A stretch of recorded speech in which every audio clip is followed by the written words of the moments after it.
এই যে স্বপ্না, তোমার আম্মাই কল দিছে, কথা বলো। হ্যাঁ মা। আচ্ছা ঠিক আছে, আমি তোমার জামাইরে খাওয়াইয়া আসতেছি।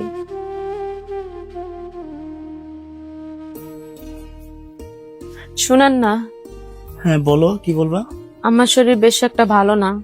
আমি আপনার জন্য রান্না বাড়া কইরা একটু আম্মারে দেখাই। আরে, তোমার আম্মা অসুস্থ আর তুমি আমার জন্য রান্না বান্না করে তারপর তোমার আম্মারে দেখতে যাবা? যাও ফটাফট তাড়াতাড়ি রেডি হও। আমি আজকে কাজে যাবো না, তাড়াতাড়ি আসো, তোমার আম্মারে দেখতে যাই। আরে আপনি চিন্তা করেন না, আমার তেমন কোনো কিছু হয় নাই। আপনি কাজে যান, আমি আম্মারে গিয়ে দেখাইতাছি। এমনি এই মাসে অনেক ছুটি কাটাইছেন, আজকে যদি কাজে না যান তাহলে মনে হয় না চাকরি থাকবো। আপনি যান, কাজে যান। শোনো, এই দুনিয়াতে মা বাবার থেকে বড় আর কিছু নেই। তোমার মা আর আমার মা একই কথা। তোমার মা অসুস্থ, সুস্থ ওই গান দেখতে যাবো, আমিও যাইবো। এমন চাকরি কত যাইবো, কত আইবো।